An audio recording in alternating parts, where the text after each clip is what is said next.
A potential battle for the Speaker's gavel looming as some in the GOP are doubtful about Mike Johnson's future. GOP Congressman Mike Lawler, though, warning of the hazards of not backing Johnson.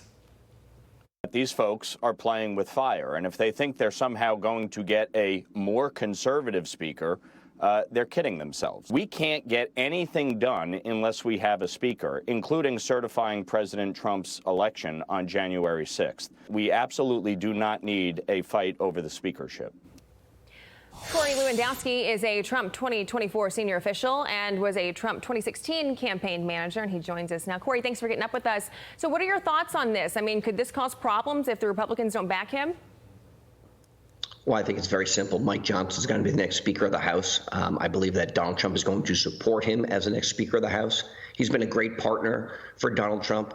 There are very, very few people, if any, that are serving in Congress that would be able to do what Mike Johnson has been able to do, which is to keep a very, very small majority together to get big things done on behalf of America. So I believe this comes down to a one-person decision. I agree with Congressman Lawler. There's nobody else who's going to do this. And my prediction is that Mike Johnson is going to be the next Speaker of the House, and that's going to get done very quickly. Look, some people want to make some noise, but at the end of the day, he's the right man for this job. I mean, that is the question. If not Mike Johnson, then who? That said, that's not preventing people like Kentucky Congressman Thomas Massie from saying that he is not going to vote for Johnson. He's out.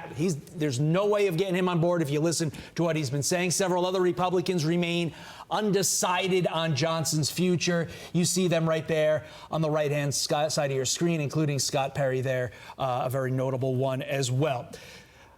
In your first answer, you kind of give the sense that Speaker Johnson is going to be reelected. But should we, maybe not fully, but partially prepare ourselves for a President Chuck Grassley, which is how the succession plan goes if Trump ultimately is not certified and sworn in by January 20th? Because that's quite a name to be in the presidency there, Corey. Well, listen, I have enormous respect for the longest-serving U.S. Senator in our country, Chuck Grassley, right now, the Senate pro tem. But the reality is this. Donald Trump is going to be sworn in. The Republicans understand what's at stake here. We fought very hard over the course of the last 4 years to return Donald Trump back to the White House, and we're not going to let a few rabble-rousers say that he's not going to have that privilege. So the American people have spoken. He's coming back to Washington, D.C. with a mandate. That mandate is to make America great again. Mike Johnson is going to be the person to make sure that that happens. And now that we've got a Republican U.S. Senate, we can actually implement the ideas that Donald Trump talked about in the campaign, which is closing our border, securing our nation, and giving people the economic relief they deserve. So Mike Johnson's going to be the next speaker. I have enormous respect for Senator Grassley, but I just don't think the people of this country voted for him. So let's put Donald Trump in the White House where he belongs. Corey, let's talk about some billionaires now. They're cozying up to Trump with seven-figure donations to his inauguration after previously feuding with him. The president-elect received million-dollar donations from Amazon's Jeff Bezos, Meta's Mark Zuckerberg, and OpenAI's Sam Altman. I mean, this is really no shock to me. I'm sure it isn't to anybody else either. But isn't this what we want in a president? Is someone who feuds with people in the past and can have open dialogue and talk to them in the future?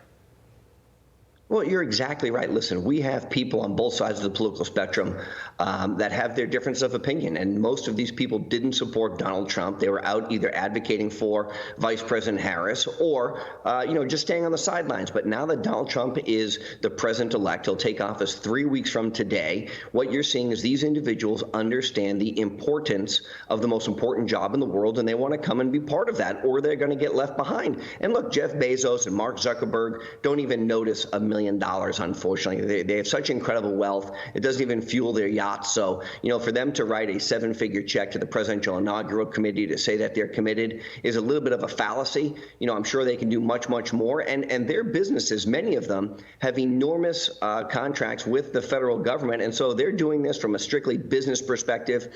We know what their real position is. We're happy that they're on the team, but let's not pretend that they're fans of Donald Trump all of a sudden. I think that's an important clarification. They are clearly clearly doing this to curry favor in the most sort of unintrusive way possible. Here's $1 million, to your point, Corey. It matters nothing to them. But that said, it's good to see everybody kind of getting under the tent, maybe not fully under the tent, but at least 1 foot in. Yeah, I mean, Bezos' wedding to Lauren Sanchez, like $600 million in Aspen. That's a drop in the hat. He denied it. He denied it. Corey Lewandowski, we appreciate your time. I'm Steve Ducey. I'm Brian Kilmeade. And I'm Ainsley Earhart. And click here to subscribe to the Fox News YouTube page to catch our hottest interviews and most compelling analysis.